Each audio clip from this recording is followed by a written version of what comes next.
पूरे नंबर लेने हैं बोर्ड एग्जाम में, तो ये गलतियां नहीं करना जो मैं आपको बताने जा रहा हूँ। ठीक है, एक बहुत ही ज़बरदस्त सीरीज़ शुरू होने वाली है, जिस सीरीज़ से आपके नंबर जो है वो 40 से 80 हो जाएंगे। सही है, यानी 40% अगर मार्क्स लाने वाले हो ना बोर्ड एग्जाम में, अब वो 80% भी हो सकते हैं। आपने क्या करना होगा, आपने जो मिस्टेक्स मैं बताऊं उसे रिपीट नहीं करना है। देखो, मैं पूरा साल आपको पढ़ा रहा हूँ, ठीक है, खड़े रहकर फिजिक्स के लेक्चर, इंग्लिश के लेक्चर और घंटों बैठकर मैथ के लेक्चर रिकॉर्ड कर रहा हूँ, मगर आप लोग बोर्ड में जाकर आंसर तो गलत ही लिख रहे हो। अब मुझे कैसे पता चल रही है ये बात?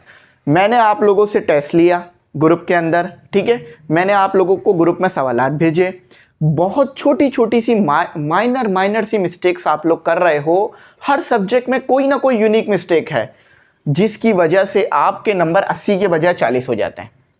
तो एक ऐसी सीरीज अब शुरू होने जा रही है, जिसके अंदर मैंने आपको हर सब्जेक्ट में जो आप गलतियां करते हो ना वो बतानी है।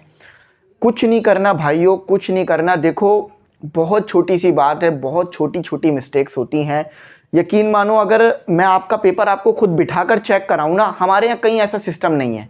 पता है, हमारे यहाँ कहीं ऐसा सिस्टम नहीं है। आपने एक बार पेपर दे दिया, वो पेपर चला जाता है आगे। कोचिंग वाले भी नहीं दिखाते, बोर्ड वाले भी नहीं दिखाते, कोई आपको आपका पेपर दिखाता ही नहीं है।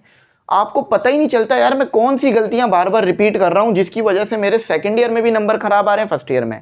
अगर आप इंग्लिश में कोई एक स्पेलिंग की मिस्टेक करते हो ना बोर्ड के एग्जाम में, वही स्पेलिंग अगर आप मैट्रिक में भी करते हो, सेकंड ईयर में भी करते हो, फर्स्ट ईयर में, अब वो मिस्टेक ठीक क्यों नहीं हो रही इंग्लिश की? वो स्पेलिंग क्यों नहीं ठीक हो पा रही? क्योंकि आपको पता ही नहीं चल रहा, आपका पेपर आता ही नहीं है कभी आपके सामने।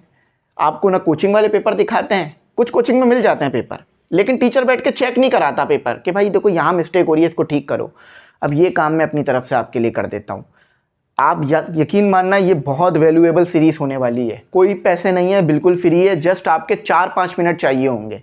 ठीक है, हर कोशिश करूंगा 8 मिनट से बड़ी वीडियो ना रखूं, जिसमें मैं हर सब्जेक्ट में जो बहुत बेसिक मिस्टेक्स हर बच्चा अमूमन कर रहा होता है रिपीट, वो मैं आपको बताऊंगा। आपने अपने दिमाग में रखनी है, सॉल्व करते वक्त, आंसर लिखते वक्त उसे नहीं दोहराना।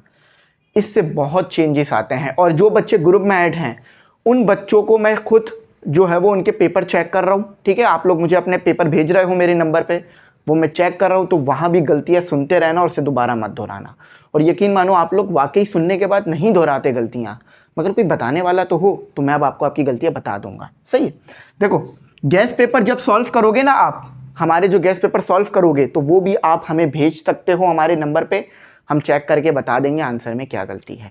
ठीक है, तो मैंने अब क्या करना है, मैंने आपको आपकी मिस्टेक्स बतानी है। याद रखना, मैं सारी मिस्टेक्स आपको बताऊंगा। ठीक है, मैं हर सब्जेक्ट के ऊपर बात करूंगा, इंग्लिश पे भी करूंगा, फिजिक्स पे, केमिस्ट्री पे, बायो पे, ठीक है, उसके अलावा कंप्यूटर पे, मैथ पे, इस्लामियत पे, उर्दू पे, पीएसटी पे, तमाम सब्जेक्ट में जो छोटी छोटी मिस्टेक्स करते हो ना वो बताऊंगा, और उनका सलूशन भी दूंगा, ताकि जब पेपर में लिखने जाऊँ ना गलती ना हो। न्यूमेरिकल में शुरू में ही गलती कर दी तो फिर पूरा न्यूमेरिकल तो ख़त्म, अब कोई फ़ायदा नहीं है न्यूमेरिकल करने का।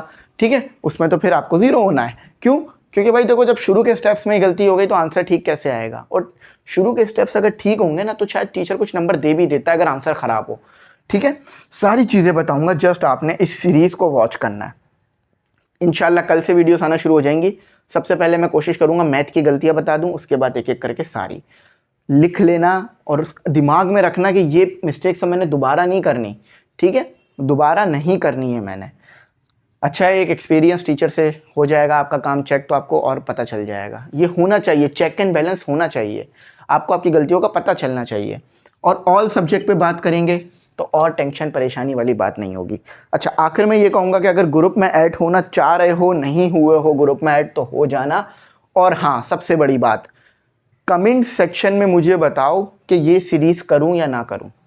क्योंकि यकीन मानो, देखो, मैंने आज बच्चों को एक भेजा था क्वेश्चन के स्केच बनाओ प्रिजनर ऑफ जेंडा के जो कैरेक्टर्स हैं, तो उसमें से बच्चे बहुत बेसिक मिस्टेक्स कर रहे थे, जिसमें से 10 में से मैं उनको दे रहा था 5 नंबर, 10 में से 3-4 नंबर। क्यों?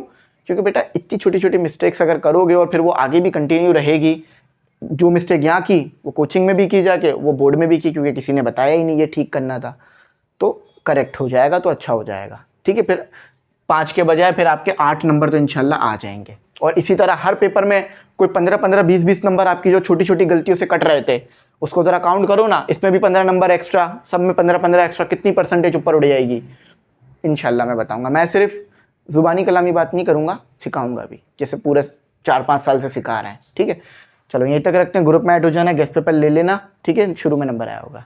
Thanks for watching. अल्लाह हाफिज़। कीमती दुआओं में ज़रूर याद रखना।